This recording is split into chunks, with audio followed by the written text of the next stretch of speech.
ओम शांति। आज का बहुत सुंदर विषय है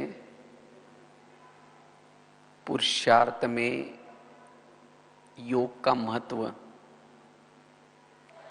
एवं योग के लिए धारणाएं।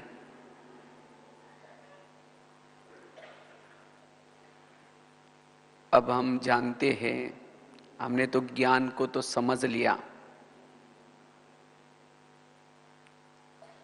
लेकिन ज्ञान समझने के बाद जो ज्ञान हम सुनते हैं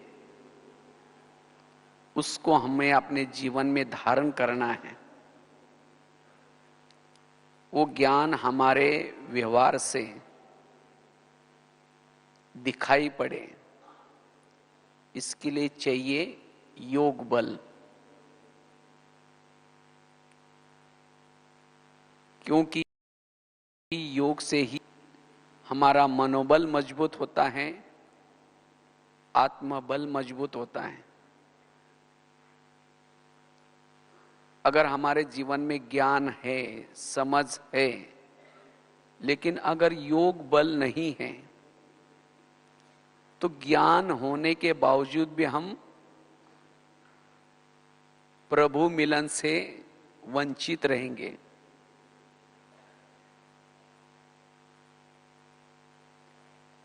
जो प्रभु मिलन से जो सुख मिलता है वो सुख अनुभव नहीं होगा। अगर हमारे पास योग की अनुभूति नहीं है तो जीवन में गुणों की भी कमी रहेगी, शक्तियों की भी कमी होगी, और जिसके कारण जीवन में विभिन्न प्रकार की समस्या, जो कुछ हमारे पुराने संस्कार हैं वो पुराने संस्कार भी हमें तंग करते रहेंगे। आपसी जो संस्कार है, आपसी संस्कारों में भी टकराव होता रहेगा। और जब हमारा ऐसा होता है तो हमारा टाइम वेस्ट हो जाता है। मन में निगेटिव विचार चलते रहेंगे, ये ऐसा क्यों होता है, ये मेरे साथ ऐसा क्यों करता है, जिसे अंतर्मुखता भी नहीं रहेगी, और जिसे वायुमंडल पावरफुल बनाने के बजाय और ही वायुमंडल को बिगाड़ने के निमित्त बन जाएंगे। एक दूसरे के अंदर कमी कमजोरी दिखाई पड़ेगी और फिर ऐसी आत्माओं से किनारा करते रहेंगे, उसे बात नहीं करेंगे, उसका परचिंतन प्रदर्शन करते रहेंगे। तो इस तरह से ब्राह्मण बनने के बाद, ज्ञान मिलने के बाद फिर भी जीवन में विभिन्न प्रकार की समस्या आती रहेंगी और उस समस्या में फेल होते रहेंगे। और इन सब का कारण क्या है? योग की कमी। तो अगर हम अपने जीवन की सभी समस्या का समाधान करना चाहते हैं, सभी प्रकार की समस्या, सभी प्रकार की समस्या का समाधान है योग बल, योग की अनुभूति। क्योंकि जब आत्मा को योग का अनुभव होता है तो आत्मा को उसका सुख मिलता है, और जिस सुख के कारण आत्मा वैरागी बनती है,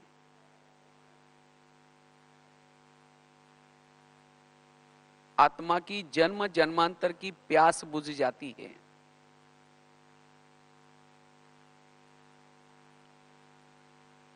जिसके कारण, योग के कारण हमारे जीवन में गुण और शक्तियां ऑटोमेटिकली आती हैं। चाहे समस्या कितनी भी बड़ी हो, परिस्थिति कितनी भी बड़ी हो, जिनके संबंध संपर्क में रहते हैं, उनके स्वभाव संस्कार कैसे भी हो, लेकिन अगर हमारे पास योग बल है, वो प्रभु मिलन से सुख लिया है, तो ऐसे परिस्थिति में हम एडजस्ट होकर के चलेंगे, उनसे किनारा नहीं करेंगे लेकिन एडजस्ट होंगे। अगर योग की अनुभूति की है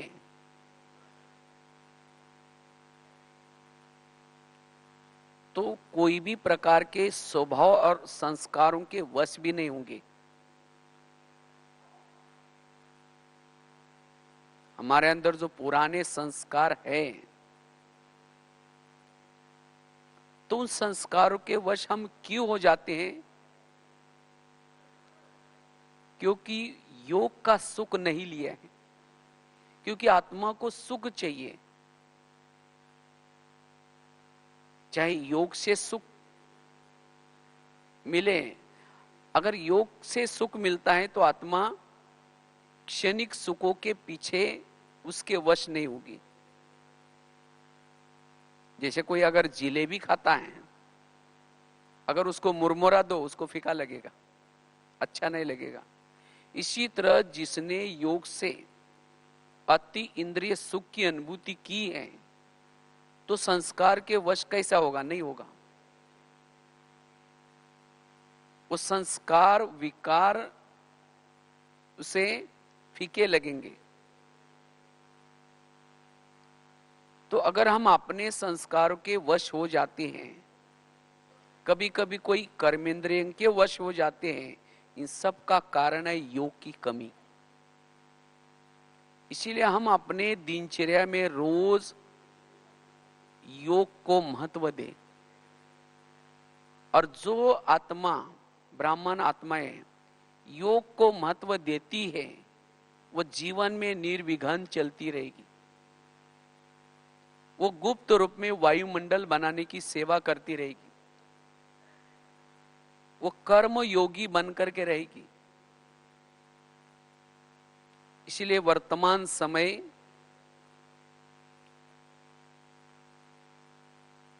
हमें अपने पुरुषार्थ में योग के ऊपर ध्यान रखना है। दिन प्रतिदिन समस्या आती रहेगी, बातें आती रहेंगी। बाबा ने कहा ना, बातें आएंगी लेकिन बाप को दो और सदा मुस्कुराते रहो।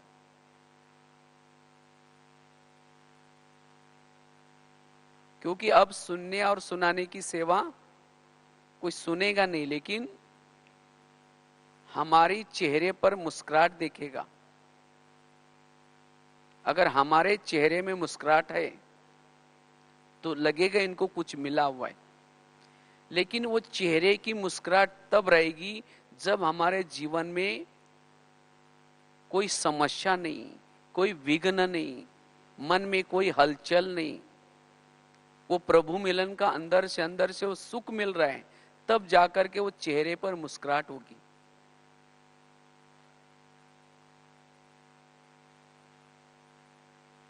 इसीलिए बाबा कहते हैं योग बल को क्या करो, बढ़ाओ।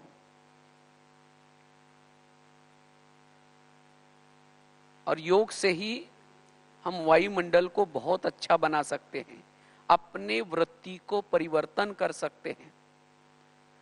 जो हमारी वृत्ति जो निगेटिव बनी है किसी के प्रति, अपने वृत्ति को परिवर्तन कर सकते हैं। इतना ही नहीं, औरों के भी वृत्ति को परिवर्तन कर सकते हैं। क्योंकि योग से जब सुख मिलता है तो दूसरे की कोई भी बातों के व्यवहार से हमें मन में निगेटिव विचार नहीं चलते, और जिसके कारण हमारे अंदर सहन शक्ति आती रहती है, क्षमा भाव, दया भाव, ये गुण आते रहेंगे, और जिसके कारण अन्य आत्मा भी हमारे लिए परिवर्तन हो जाएगी, उसकी वृत्ति भी परिवर्तन हो जाएगी। इसीलिए हमें योग बल को बढ़ाना है। और जितना हम योग बल बढ़ाते हैं, जैसे बाबा ने कहा ना, वायुमंडल बनाओ, क्योंकि अब वायुमंडल को पावरफुल बनाने की सेवा करने की जरूरत है। लेकिन ये सेवा कौन कर सकता है? जिसके पास योग बल है। क्योंकि अभी महारथी, हम महारथी किसको कहते हैं?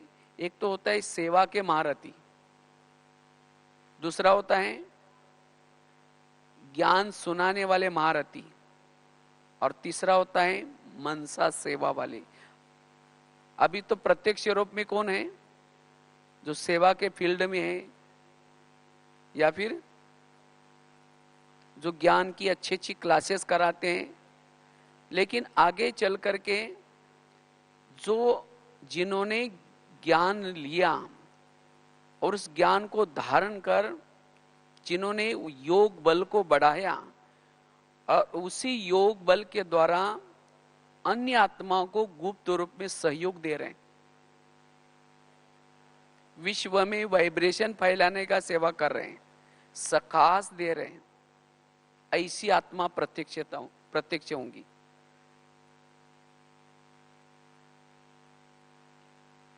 क्योंकि अन्य आत्माओं को जिसके कोई कमजोर संस्कार हैं, जिनके जीवन में कोई समस्या है, अगर ऐसी सकाश देने से उन आत्माओं का समस्या का समाधान होगा, उनके संस्कारों के ऊपर जीत प्राप्त करने के लिए उनको मदद मिलेगी। तो जिनको मदद मिलती है, जिससे मदद मिलती है, ऐसी आत्माओं को देखने के लिए वो आत्माएं तरसेंगी, उसको ढूंढेंगी।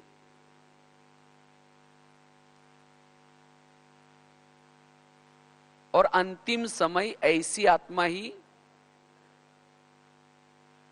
उसको अपना पूर्वज मान करके जाएगी, और वही आत्माएं फिर द्वापर युग में उसका भगत बनेगी। इसीलिए बाबा कहते बच्चे योग बल को बढ़ाओ, और जिससे आप अनेक भक्तों की निर्मिति कर सकते हैं, विश्व की सेवा कर सकते हैं।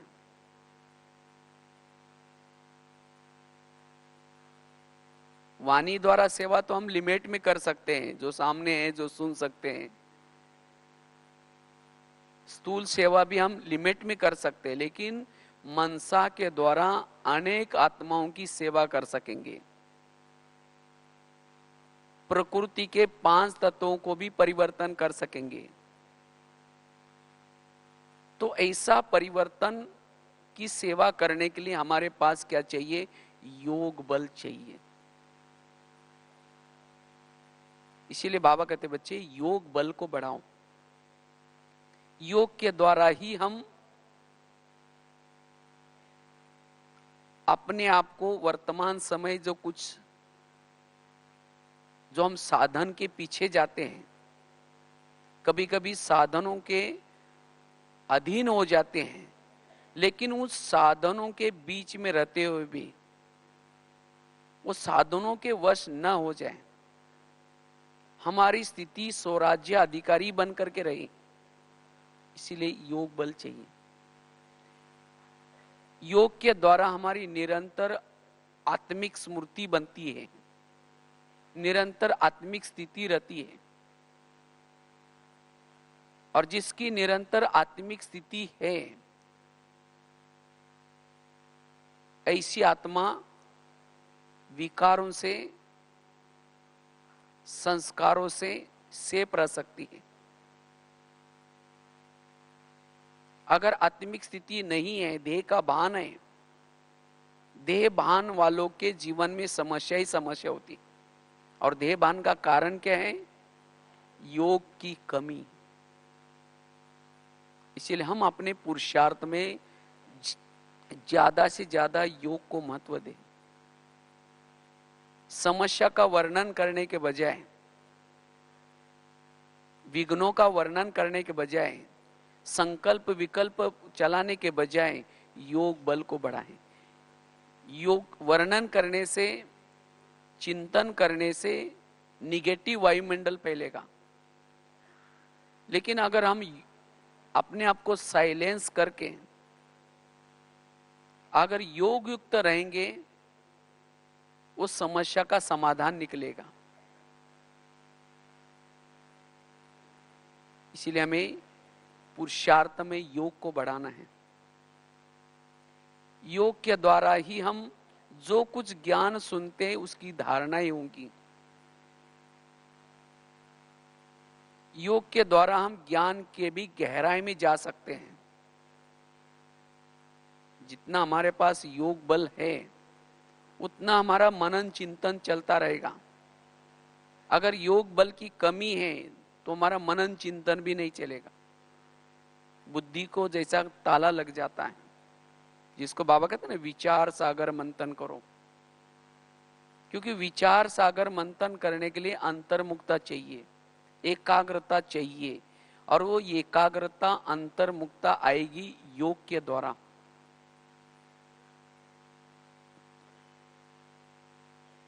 और जो आत्माएं अंतर्मुखी है, एकाग्र है, उसको दूसरों के अंदर कोई भी कमी कमजोरी नजर नहीं आएगी। हर एक के अंदर गुण विशेषता ही नजर आएगी।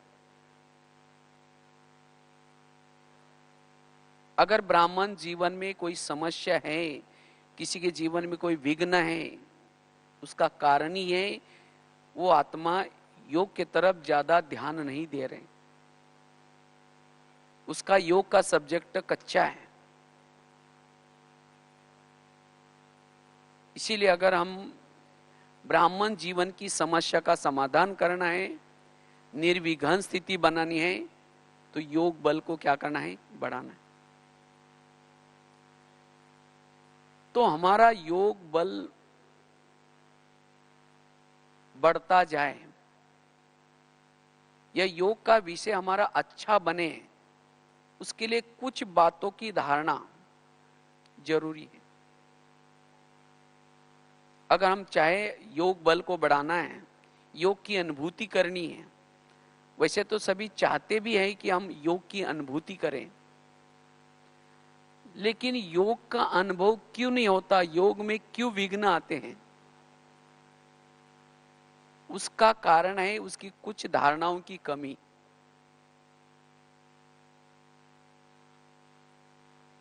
तो अगर हमें योग को बढ़ाना है, उसके लिए सबसे पहली बात है हम व्यर्थ संकल्प से स्वयं को मुक्त करें। अगर मन में निगेटिव विचार चलते हैं तो हम योग का अनुभव नहीं कर पाएंगे, क्योंकि योग और संकल्प इसका बहुत गहरा कनेक्शन है। इसलिए शायद ही पिछले 2-3 सीजन से बाबा व्यर्थ के ऊपर बहुत अटेंशन खिंचवा रहे हैं। व्यर्थ से मुक्त बनो, क्योंकि जिसके संकल्प समर्थ हैं, समर्थ संकल्प वाला ही ऊपर जा सकता है, परमधाम में जा सकता है। अगर संकल्प निगेटिव है, संकल्प कमजोर है, वो आत्मा परमधाम में बाबा के पास जा नहीं सकती, वहां टिक नहीं सकती। और जिसके संकल्प निगेटिव व्यर्थ है, उसका मनोबल कमजोर होगा, आत्मबल कमजोर होगा। व्यर्थ संकल्प चलने से संकल्प पर कंट्रोल नहीं होगा, संकल्प की स्पीड बड़ी तेज होगी। और जिसके संकल्प में स्पीड तेज है वो आत्मा अनुभूति नहीं कर पाता, और जो स्वयं आत्मा अनुभूति में नहीं है वो प्रभु का आनंद, प्रभु मिलन का आनंद भी नहीं ले सकता। इसीलिए अगर योग की अनुभूति करनी है, व्यर्थ संकल्प से मुक्त। ये जो हमें रोज की मुरली मिलती है, विभिन्न प्रकार के क्लासेस मिलते हैं, ये सब किसी लिए मिलते हैं? हमारे जीवन में जो भी कुछ समस्या है, हमारे जीवन में जो कुछ विघ्न है, उस समस्याओं का समाधान करने के लिए विभिन्न प्रकार के पॉइंट्स मिलते हैं। तो जिसने इस ज्ञान को अच्छी तरह समझ लिया, मुरली को अच्छी तरह समझ लिया, वो व्यर्थ से मुक्त होगा। अगर इतना सारा ज्ञान मेरे जीवन में है, मैं कभी भी मुरली मिस नहीं करता हूं, सबके क्लास सुनता हूं, रिजल्ट में मेरे जीवन में कोई भी प्रकार के व्यर्थ संकल्प नहीं होना चाहिए। अगर व्यर्थ संकल्प है, इसका मतलब उस ज्ञान को मैंने समझा ही नहीं, ड्रामा को समझा ही नहीं, कर्म गति को समझा ही नहीं, हर एक का पार्ट अपना अपना ये समझा ही नहीं। अगर ये नहीं समझेंगे तो संकल्प चलते रहेंगे। योग में बैठे हैं, लाल लाइट चल रहा है, गीत बज रहा है, तो भी संकल्प निगेटिव चलेंगे। अगर संकल्प निगेटिव चलेंगे तो योग का अनुभव कैसा होगा? कर्म योगी कैसे बन सकेंगे? इसीलिए अगर योग को बढ़ाना है, योग बल जमा करना है, व्यर्थ संकल्प से मुक्त बनना, जितना व्यर्थ संकल्प से मुक्त बनेंगे, योग का बहुत अच्छा अनुभव हम कर सकते हैं, कर्म योगी की स्थिति बना सकते हैं, स्वयं का आत्मबल बढ़ा सकेंगे। इसलिए चेक करना है मेरे संकल्प किस क्वालिटी के चलते हैं।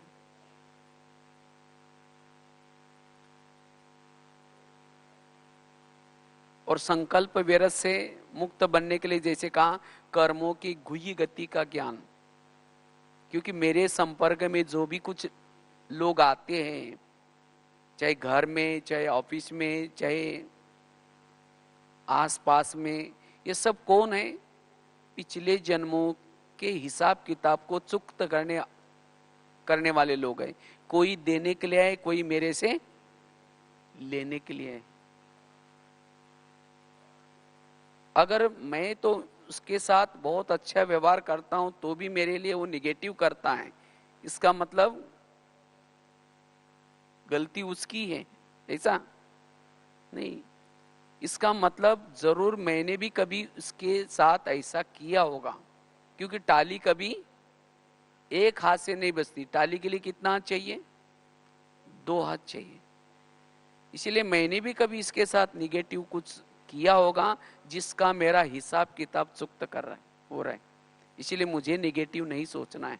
अपने मन को क्या करना है? ऐसे परिस्थिति में भी चुप रखना है। इसको कहेंगे इसने ज्ञान को समझ लिया, कर्म गति को समझ लिया। और मेरे जीवन की हर घटना में तो कल्याण है। बाबा ने मेरा ड्रामा बनाया, ड्रामा मेरा कैसा है? कल्याणकारी। मेरे जीवन की हर परिस्थिति कल्याणकारी है। तो जो भी कुछ परिस्थितियां मेरे जीवन में आती है, इससे भी मेरा कल्याण ही होगा। आज तक मेरे जीवन में जो समस्या आई, विघ्न आए, परिस्थिति आई, लेकिन उन सभी परिस्थितियों ने, विघ्नों ने मेरा कल्याण ही किया ना कल्याण।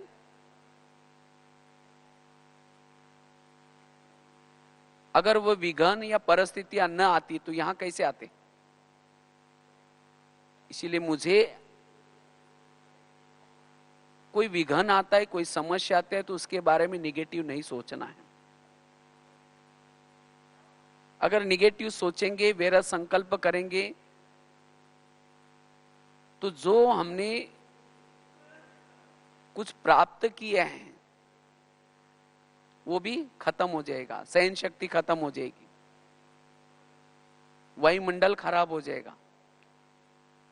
इसलिए हमें जीवन की समस्याओं का समाधान करना है, और इसके लिए ये ज्ञान के विभिन्न पॉइंट्स का हमें जिस समय जैसी परिस्थिति आते हैं, उसी समय वो पॉइंट्स याद करके अपने मन को निरसंकल्प रखना है, व्यर्थ से मुक्त रखना है, मन को एकाग्र रखना है। और ऐसा जिसका मन सारा दिन एकाग्र रहता है, अंतर्मुखी रहता है, वही वायुमंडल को अच्छा बना सकता है, वही कर्म योगी की स्थिति में रह सकता है, वही अंतर्मुक्ता को बना करके रख सकता है। इसलिए व्यर्थ संकल्प से मुक्त बनने की बहुत आवश्यकता है। जितना हम व्यर्थ संकल्प से मुक्त बनेंगे, उतना उतना दिन प्रतिदिन आप कर्मयोगी की अवस्था को बना सकेंगे। लाइट हाउस माइट हाउस बनते रहेंगे, सहज अशरीरी विधेय स्थिति का अनुभव करते रहेंगे, प्रभु मिलन का अनुभव करते रहेंगे। इसलिए व्यर्थ संकल्प से मुक्त। दूसरी बात है, अगर हमें योग को बढ़ाना है, योग की अनुभूति करनी है, उसके लिए श्रीमत का पालन, जितना हम अपने पुरुषार्थ में श्रीमत का पालन करते हैं, उतना हम योग बल को बढ़ा सकेंगे। क्योंकि योग न लगने का बहुत बड़ा कारण है कोई ना कोई श्रीमत का उल्लंघन। जब हम श्रीमत का उल्लंघन करते हैं तो योग नहीं लगेगा, बाबा से भी प्यार नहीं मिलेगा। जैसे कोई भी माँ अपने बच्चों को प्यार करते है, कब करती है? जब वो बच्चा माँ का कहना मानता है। अगर माँ का कहना नहीं मानेगा तो माँ उसको प्यार नहीं करेगी। उसको सवेरे जल्दी उठाती है और कई बातें सुनाते हैं, बेटा आज कपड़े गंदे नहीं करना, किसी के साथ लड़ना झगड़ना नहीं। कई बातें सुना करके उसको स्कूल में भेज देते हैं। और बच्चा जब शाम को आता है, मम्मी मम्मी करता है, तो मम्मी उसको किचन से देखेगी खिड़की से, मैंने जो उसको कहा था वो करके आया? अगर नहीं करके आया तो कहेंगे तुम चिल्लाते रहो, मैं यहीं ठीक हूँ, उसके पास नहीं जाएगी। अच्छा जाएगी, जा करके 2 थप्पड़ लगा देगी, प्यार नहीं करेगी। तो उस बच्चे को प्यार कब मिलेगा? जब वो बच्चा माँ का कहना मानेगा। अगर कहना मानेंगे तो जाएगी, उसको गोदी में बिठाएगी, खिलाएगी, प्यार करेगी। इसी तरह बाबा भी हमारी कौन है? मम्मी है। वो रोज सवेरे सवेरे हमें फरिश्ता का ड्रेस पहनाती है और हमें रोज मुरली के माध्यम से डायरेक्शन देते हैं। आज पर चिंतन नहीं करना, किसी की कमजोरी नहीं देखना, आत्मा में नहीं बनना, कितनी सारी बातें हमें डायरेक्शन। मुरली और कुछ नहीं, मुरली को 2 कॉलम में लिखो, मम्मी ने क्या करने के लिए बोला, और दूसरे कॉलम में लिखो मम्मी ने क्या मना किया।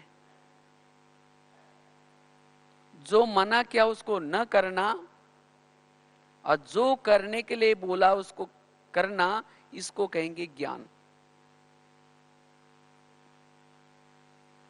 तो जितना हम बाबा ने जो कहा है वो करके आएंगे,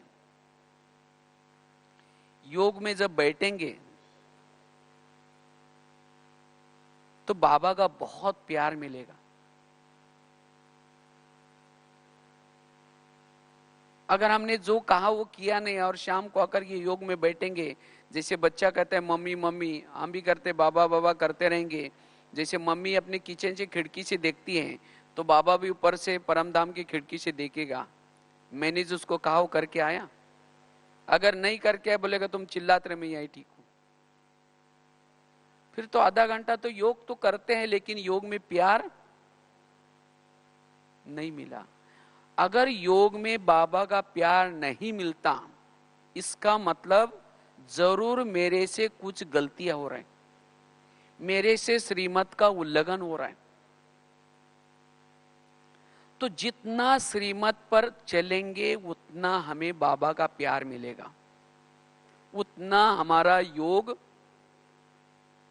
ऑटोमेटिकली लगेगा। क्योंकि श्रीमत में चलने से आत्मा को बल मिलता है, श्रीमत प्रमाण चलने से व्यर्थ संकल्प से मुक्त बन सकेंगे। श्रीमत हमें शक्ति देते हैं। जैसे श्रीमत अलग अलग प्रकार के श्रीमत है, रोज अमृत वेला उठ करके योग लगाना, रोज की मुरली सुनना, खान पान का श्रीमत, एक दूसरे के साथ कैसे व्यवहार करना है उसका श्रीमत, कई श्रीमत हमारे लिए ब्राह्मणों के लिए है। तो जितना हम श्रीमत का पालन करेंगे उतना हम शक्तिशाली बनते जाएंगे। लेकिन आजकल कई ब्राह्मण क्या करते हैं, श्रीमत में मनमत मिक्स कर लेते हैं। अगर श्रीमत में मनमत मिक्स करेंगे तो फिर योग की अनुभूति नहीं होगी, उसे विकर्म बनते जाएंगे। हमें तो 63 जन्मों से मनमत प्रमाण चले, परमत प्रमाण चले, और जिसके कारण अनेक जन्मों से बोझ बना हुआ है। उसी बोझ को ही अभी क्या करना है, उतारना है। उसके बजाय अगर ब्राह्मण बनने के बाद फिर भी हम श्रीमत का उल्लंघन करते रहेंगे, कोई ना कोई बहाना बता करके, कोई ना कोई बात बता करके, तो विकर्म का बोझ कम होने के बजाय और क्या हो जाएगा, बढ़ता जाएगा। अगर विकर्म का बोझ बढ़ेगा तो योग की अनुभूति कैसी होगी। इसीलिए कई भाई बहनें कहते हैं कि जब हम ज्ञान में आए थे तो हमारा बहुत अच्छा योग लगता था, हमें बहुत अच्छा अनुभव होता था, लेकिन अब पता नहीं क्या हो गया है। पता नहीं, हम इतना दिन से ज्ञान में चल रहे लेकिन पता नहीं और ही विघ्न आ रहे, और ही हमारी खुशी गायब हो रहे। इसका कारण है जरूर कहीं ना कहीं मेरे से श्रीमत का उल्लंघन हो रहा है। इसीलिए जितना हम श्रीमत प्रमाण चलते रहेंगे उतना हम योग का अनुभव कर सकेंगे, अपने आप को शक्तिशाली बना सकेंगे। कुछ भी हो जाए मुझे श्रीमत का पालन करना है। अगर हमारी खुद के अंदर दृढ़ता है, बाबा कहते ना, हिम्मत रखो मदद फिर बाबा देगा। तो मुझे कोई भी प्रकार का श्रीमत पालन करने के लिए क्या करना है, हिम्मत रखनी है, फिर बाबा मदद करेगा। तो श्रीमत के द्वारा ही हम योग बल को बढ़ा सकेंगे। तीसरी चीज है,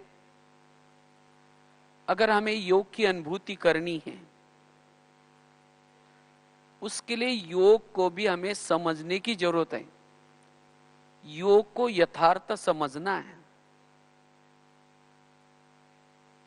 अगर योग करते समय हम योग को यथार्थ समझेंगे नहीं तो फिर योग लगेगा कैसा, योग बल कैसा बढ़ेगा। अगर मेरे पास ही योग बल नहीं है तो वायुमंडल को बनाने की हम सेवा कैसे कर सकेंगे। इसीलिए योग को हमें क्या करना है, यथार्थ समझना है। यथार्थ योग, यथार्थ योग अर्थात जिसको बाबा कहते हैं विधि पूर्वक योग। जब विधि से करेंगे तब ही सिद्धि मिलेगी। अगर रोज हम नियम अनुसार योग में बैठ तो जाते हैं, अमृत वेला करते हैं, क्लास के पहले आकर के योग करते हैं, लेकिन तो भी अनुभव नहीं है। जैसे कल की भी बाबा की संडे की मुरली थी ना, अब अनुभव की क्या बनो, अथॉरिटी बनो। क्योंकि अनुभव वाली आत्मा कभी भी हलचल में नहीं आएगी।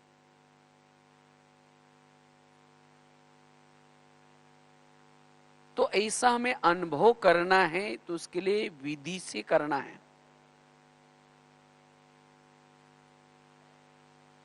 और योग की यथार्थ विधि है मन को समझना और बुद्धि को समझना।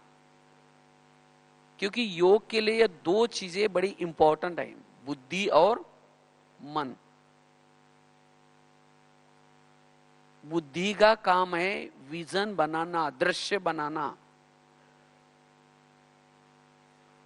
बुद्धि दृश्य की भाषा जानती है,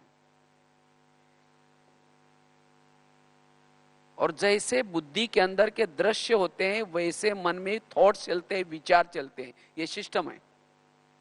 जैसे अभी ये कैमरा सामने लगा हुआ है, जैसा कैमरा के सामने जो चित्र होगा वही चित्र टीवी में आता है। इसी तरह बुद्धि एक कैमरा है, मन एक टीवी है।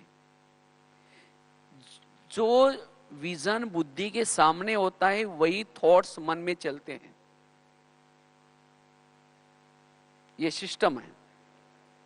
लेकिन कभी कभी हम जब योग में बैठते तो हमारे योग में व्यर्थ विचार चलते रहते हैं। हम कहते हैं ये व्यर्थ विचार क्यों आ रहे हैं, मैं तो योग में बैठा हूं। भले हमारी आंखें तो बाबा के फोटो को देख रहे हैं, लेकिन मन रूपी आंख, बुद्धि रूपी आंख या बुद्धि रूपी कैमरा व्यर्थ की तरफ देख रहा है। जहां बुद्धि होगी, जहां ध्यान होगा, वहां मन होगा।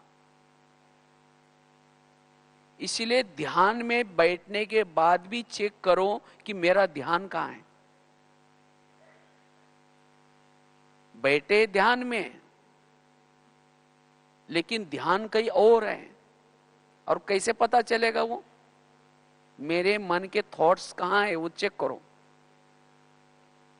और उसी समय बुद्धि को समझाओ, बुद्धि से बात करो, हे बुद्धि तुम क्या देख रहे हो?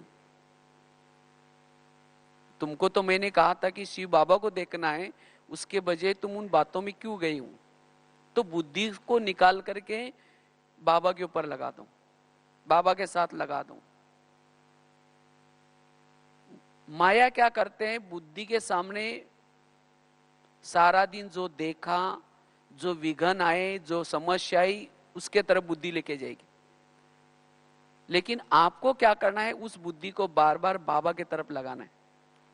इसीलिए बाबा कहते नहीं, योग एक प्रकार का युद्ध है। बार बार अगर आप बुद्धि को बाबा के तरफ लगाएंगे तो फिर बुद्धि वहां जाएगी नहीं व्यर्थों के तरफ।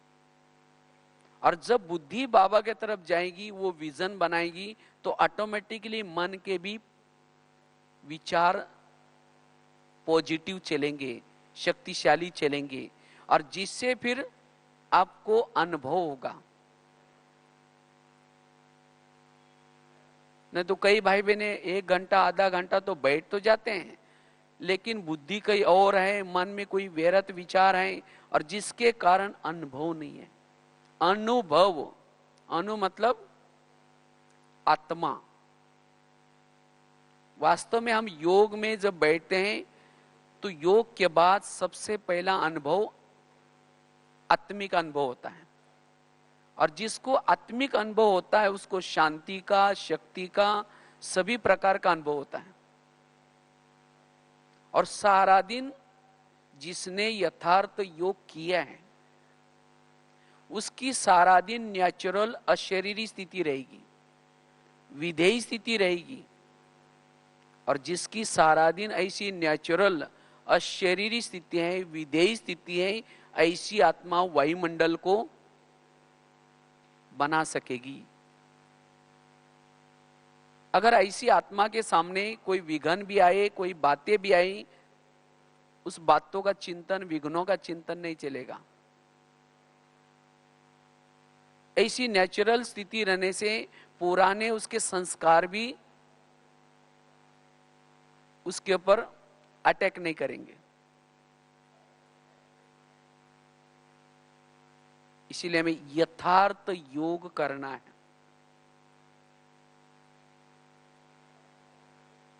यथार्थ योग से ही हम कर्म योगी बन सकते हैं। यथार्थ योग से ही नेचुरल योगी बन सकते हैं।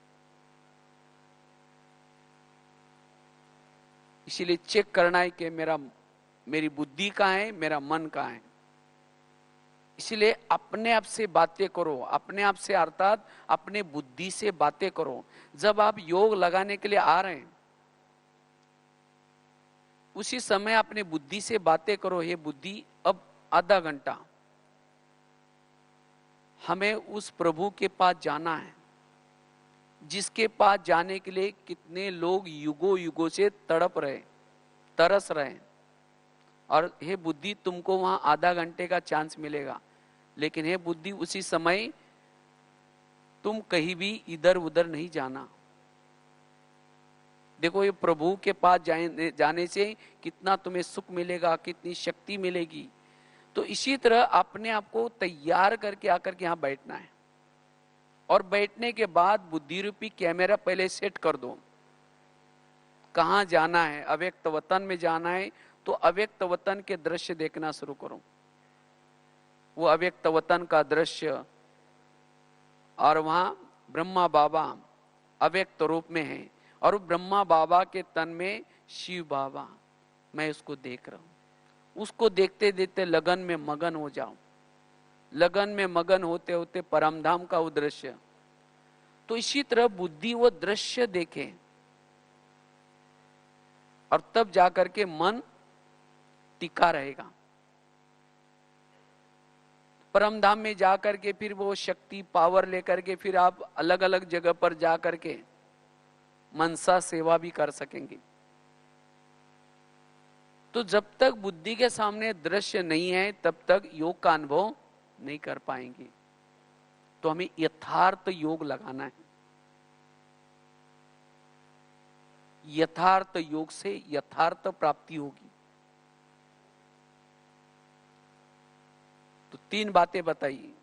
अगर योग का अनुभव करना है तो पहली बात बताई, व्यर्थ संकल्प से स्वयं को क्या करना है? मुक्त करना है। और इसके लिए विभिन्न प्रकार के ज्ञान के पॉइंट्स आपके बुद्धि में जरूरी है। जितना आत्मा नॉलेजफुल उतना व्यर्थों से मुक्त। अगर इतना सारा ज्ञान आपके पास है तो भी संकल्प व्यर्थ खत्म नहीं हुए, इसका मतलब आपको ज्ञान की स्टडी करनी पड़ेगी, ज्ञान का अध्ययन करना पड़ेगा। रोज थोड़ा सा टाइम निकाल करके ज्ञान या मुरली को दोबारा रिवाइज करना पड़ेगा, तब उस व्यर्थों से मुक्त बनेंगे, योग युक्त स्थिति रहेगी। दूसरी बात बताई, श्रीमत का पालन। हमें हर पल बाबा ने सब पूरा बताया कि कैसे बोलना है, कैसे देखना है, कैसे चलना है, सोचना क्या है। हर पल हमारे लिए नियम बने हैं।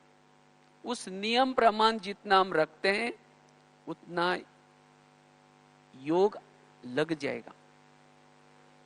अगर नियम को तोड़ेंगे तो योग का अनुभव नहीं कर पाएंगे। तीसरी बात बताई, यथार्थ योग। मन को समझना, बुद्धि को समझना। चौथी चीज है, अगर हमें योग का अनुभव करना है, इसके लिए पर चिंतन पर दर्शन से मुक्त। क्योंकि पर चिंतन पर दर्शन अंतर्मुक्ता भंग करती है। जिसके मन के अंदर किसी के बारे में पर चिंतन चलता है या पर दर्शन चलता है, ऐसी आत्मा अंतर्मुखी नहीं बन सकती।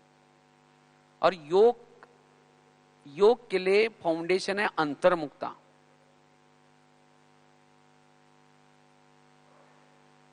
इसीलिए बाबा कभी कभी मुरलियों के अंदर कभी कभी धारणा की मुरली चलाते हैं। बाबा कहते हैं ना, बच्चे झगमुई झगमुई नहीं करो, कुसंग से स्वयं को बचाओ।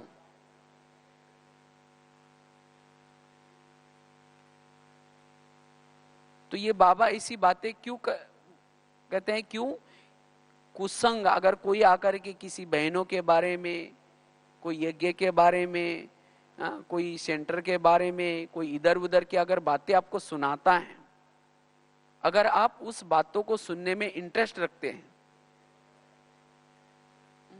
जिसको बाबा कहते हैं ना दुनियावी समाचार, वैसे दुनियावी तो एक तो ब्राह्मण दुनिया भी है, बाहर की दुनिया भी है। तो जो मेरे काम के नहीं है वो समाचार मुझे नहीं सुनना है। अगर सुनेंगे आपकी वृत्ति निगेटिव बन जाएगी,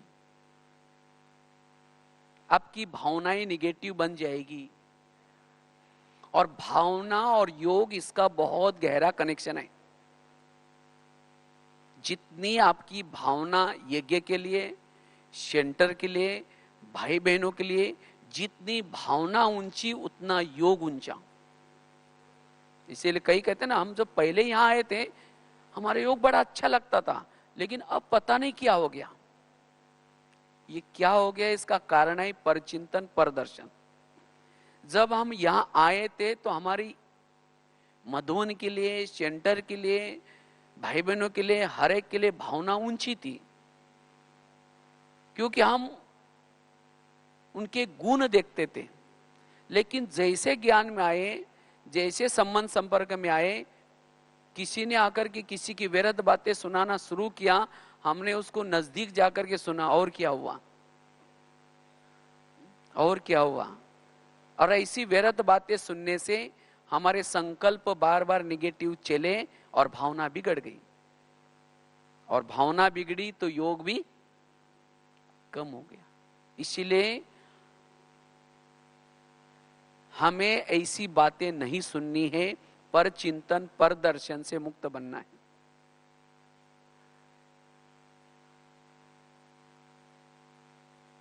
अगर किसी के घर में जाओ, उनके बच्चे भी बैठे और बाप भी बैठा है, बच्चों को जाकर के कहेंगे बच्चा ऐसा है वैसा है, उसकी बुराई करेंगे, और उसके पिताजी को जाकर के कहेंगे आप तो बहुत अच्छे, आप कितने अच्छे हैं, तो पिताजी क्या कहेगा, तुम पहले यहां से जाओ बोले।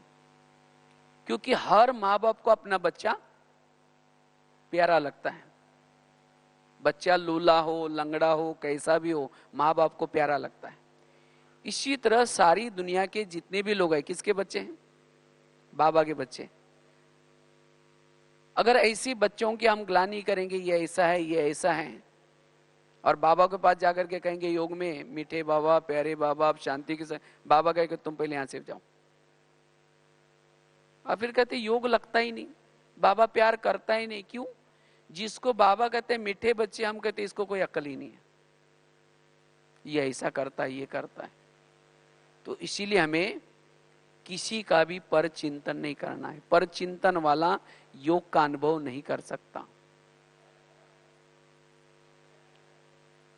हर एक की विशेषता देखनी है, गुण देखना है। बाबा ने उस आत्मा के अंदर जो गुण है, उस गुण, कौन से गुण को देख करके बाबा ने उसको चॉइस किया है, वो गुण हमें भी देखना है।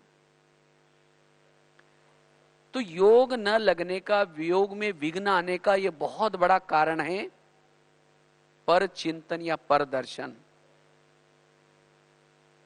ये पर चिंतन से जितना हम स्वयं को सारा दिन दूर रखते हैं, उतना हम अपना मनोबल को मजबूत बना सकते हैं, अपनी अंतर्मुखता को बना सकते हैं। क्योंकि जब हम परचिंतन करना शुरू करते हैं तो ज्ञान, जो सवेरे हमने मुरली सुनी है, वो चला जाएगा।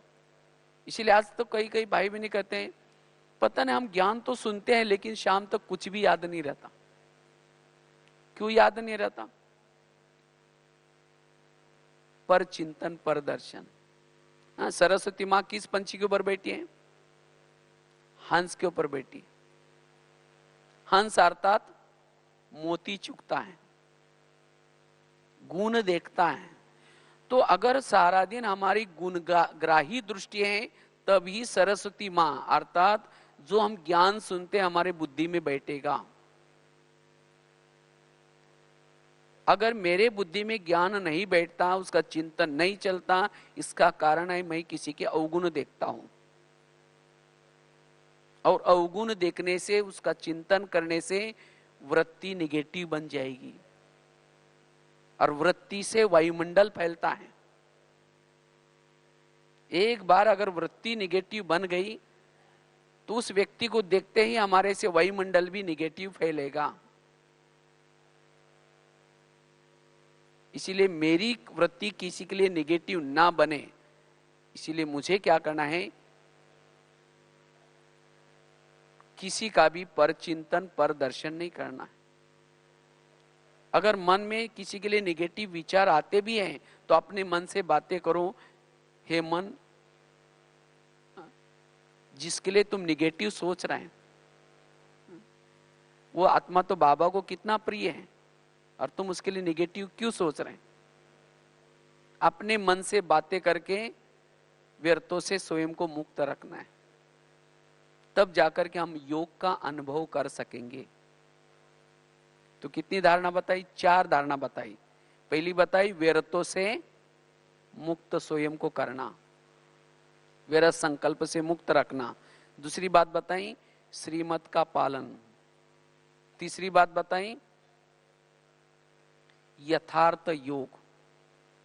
चौथी बात बताई पर चिंतन पर दर्शन से स्वयं को मुक्त रखना।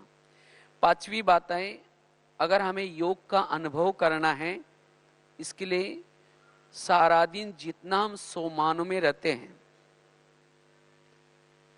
जितना हम सोमान में रहते हैं उतना हमारी आंतरिक शक्तियां जागृत होती हैं।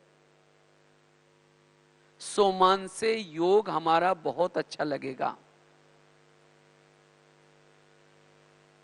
क्योंकि सोमान अर्थात शुद्ध संकल्प, पॉजिटिव संकल्प।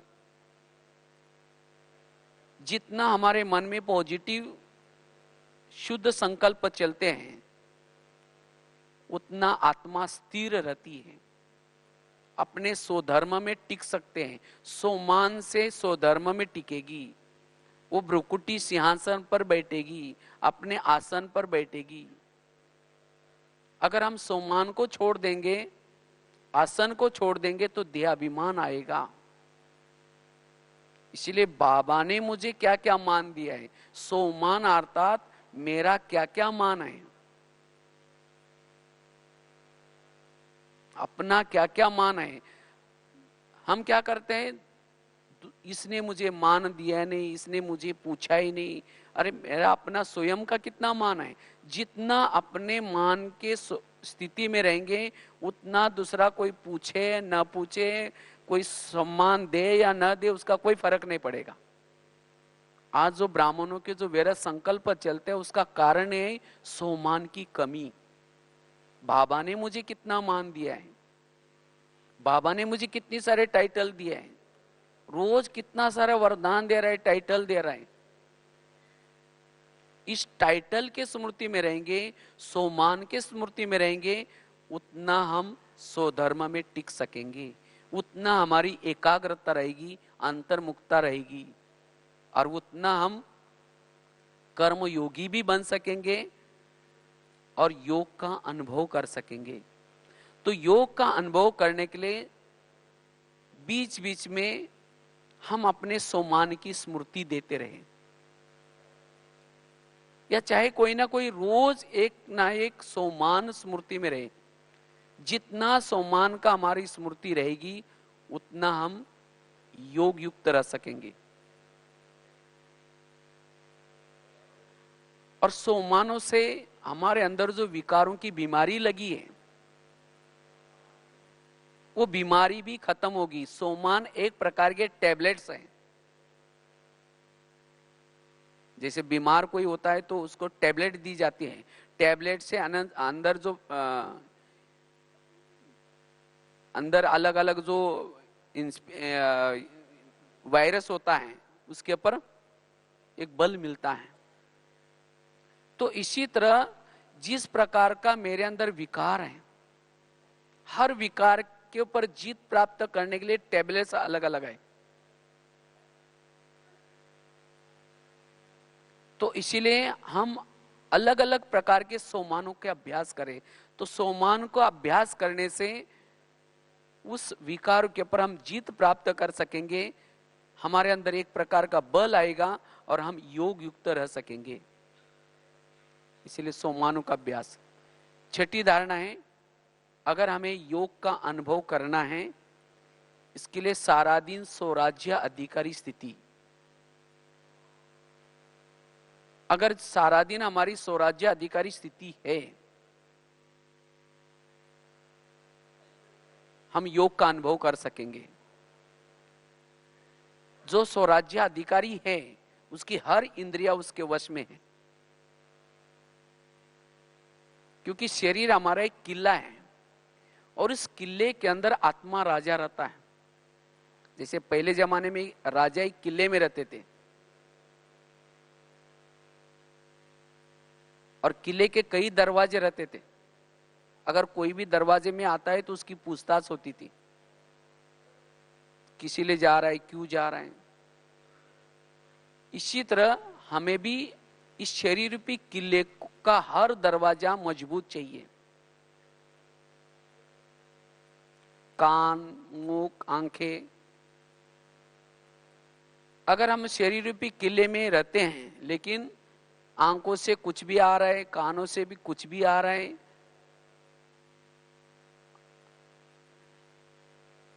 मन से कुछ भी आ रहा है, तो आत्मा स्वराज्य अधिकारी स्थिति में नहीं रह सकेगी और जिसके कारण योग का अनुभव नहीं होगा। इसीलिए बाबा रोज कहते हैं ना, रोज अपना दरबार लगा दो और दरबार लगा करके एक एक कर्मेंद्र की चेकिंग करो, कौन सी कर्मेंद्रिया क्या क्या कर रहे हैं। और अगर कोई कर्मेंद्र आपका कहना नहीं मानती है, उसको क्या करो, सजा दो, शिक्षा दो।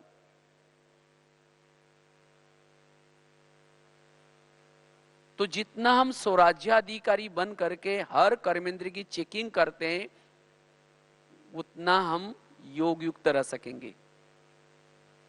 क्योंकि माया कहीं बाहर से नहीं आती, माया आते हैं अंदर से। जैसे कोई अगर बॉर्डर पर रहने वाला ही कोई दुश्मन से मिला हुआ है, उस देश की हालत क्या हो सकती है। इसी तरह अगर कोई घर का ही कोई भेदी बना है, घर की सारी बातें दूसरों को सुनाता है, वो घर की हालत क्या हो सकती है। इसी तरह अगर हमारे ही कर्मेंद्र हमको धोखा देते, मेरा अपना मन धोखा दे रहा है, मेरी अपनी बुद्धि मुझे धोखा दे रहे, मेरे अपने कान मुझे धोखा दे रहे, तो हम मायाजित कैसे बनेंगे। इसलिए मायाजित बनने के लिए हमें क्या करना है, एक एक कर्मेंद्र को पर कंट्रोल रखना है। ऐसे सारा दिन जिसकी स्वराज्याधिकारी स्थिति है, वही आत्मा योग का अनुभव कर सकेंगी। नहीं तो सारा दिन कुछ भी देखेंगे, कुछ भी सुनेंगे और योग में बैठेंगे, उन बातों का ही चिंतन चलेगा, योग का चिंतन नहीं चलेगा। तो सारा दिन हमें स्वराज्य अधिकारी बन करके रहना है। रोज रात को सोने से पहले चेकिंग करनी है और कल के लिए फिर अटेंशन।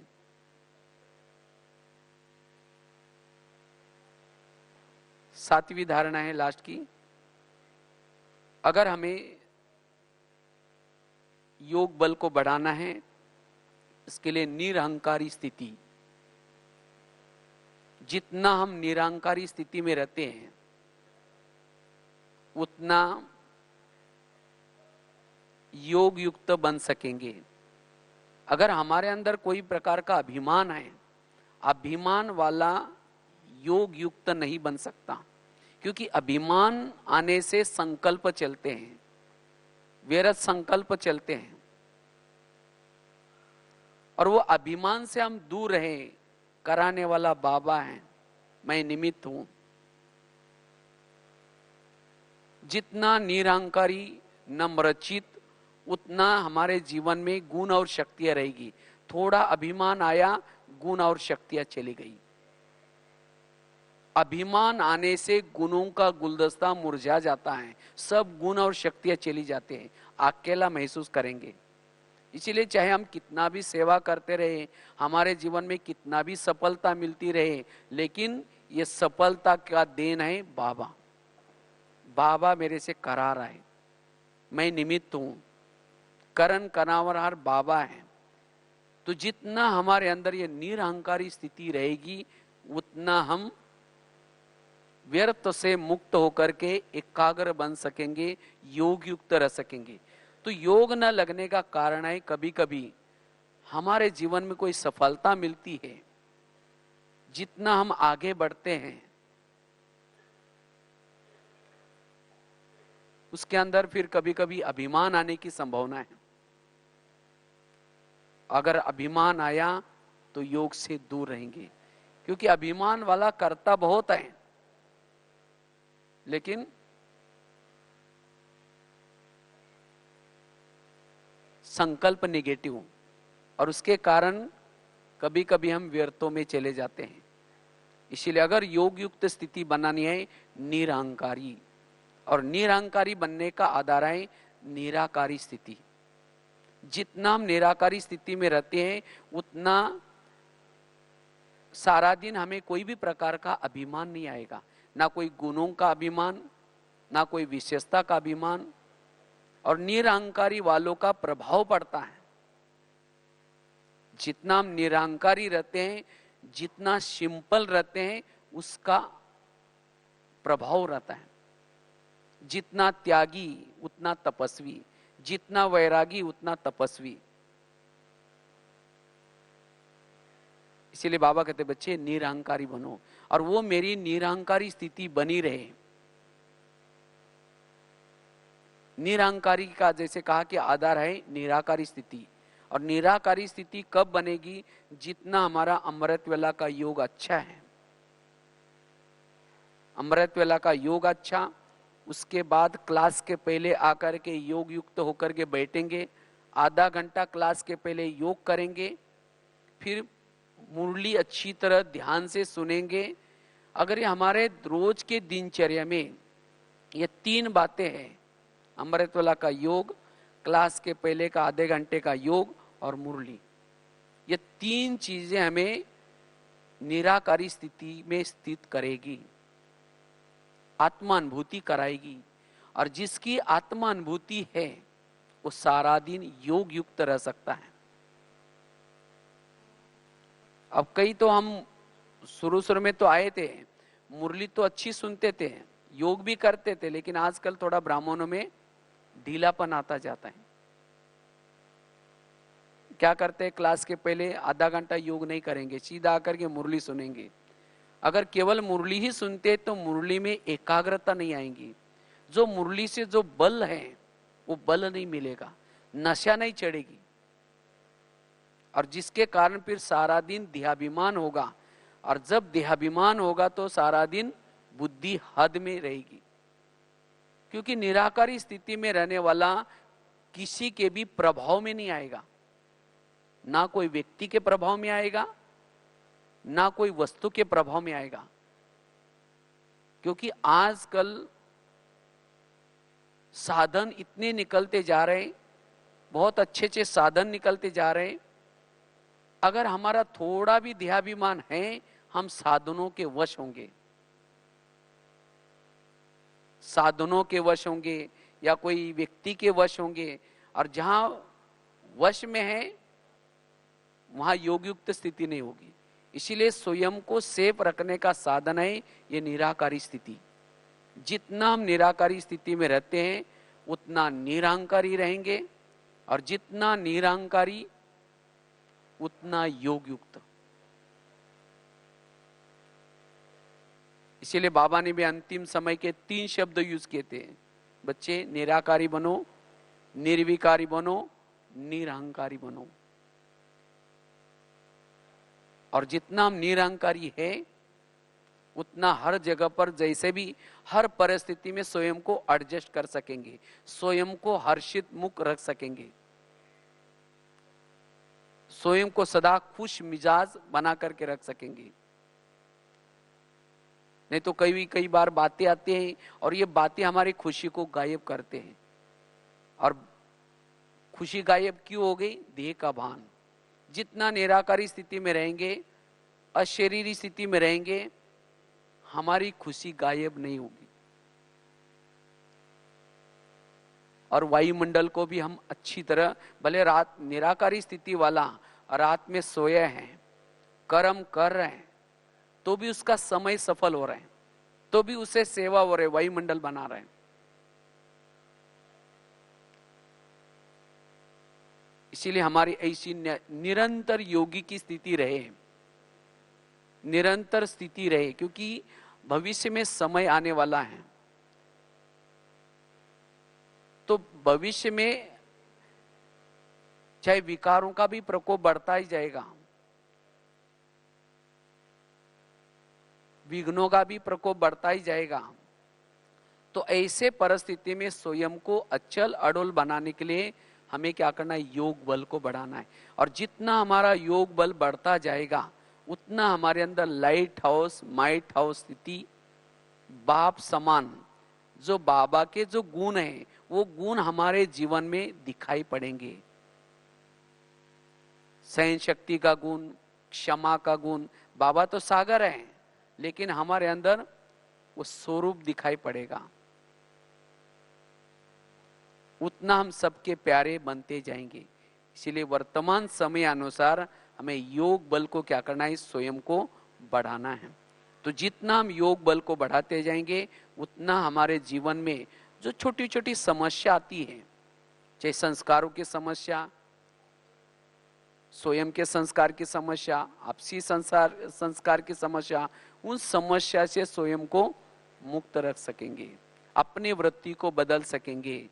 इसीलिए योग बल को बढ़ाने के लिए जैसे 7 बातें आपको सुनाई, ये 7 बातें आपको बहुत मदद करेगी। इन बातों की कमी यही हमारे विघ्नों का कारण है, व्यर्थों का कारण है। और इस कारणों का हमें क्या करना है, निवारण। तो 7 बातें लास्ट में, पहली बात बताई थी व्यर्थ संकल्प से मुक्त, दूसरी बताई श्रीमत का पालन, तीसरी बात बताई थी यथार्थ योग, चौथी बताई थी पर चिंतन पर दर्शन से मुक्त, पांचवी बताई थी स्वराज्य अधिकारी स्थिति, सोमानों के अभ्यास छठी बात, और सातवीं बताई थी निरहंकारी स्थिति। तो अगर इन 7 बातों की स्थिति में हम रहते हैं तो सहज ही हम योग युक्त रह सकेंगे। और जो बाबा हमारे से चाहता है वायुमंडल बनाने की सेवा, ये वायुमंडल बनाने की सेवा हम कर सकेंगे और स्वयं को भी सदा शक्तिशाली उस परिस्थितियों से भी ऊपर रख सकेंगे। तो यही वर्तमान समय का हमारा पुरुषार्थ है। और उतना ही जितना हम योग बल को बढ़ाते रहेंगे उतना हमारे अंदर वैराग की स्थिति आएगी, उतना हमारे अंदर उपरामता आएगी। तो यही हमें पुरुषार्थ करना है। ठीक है, ओम शांति।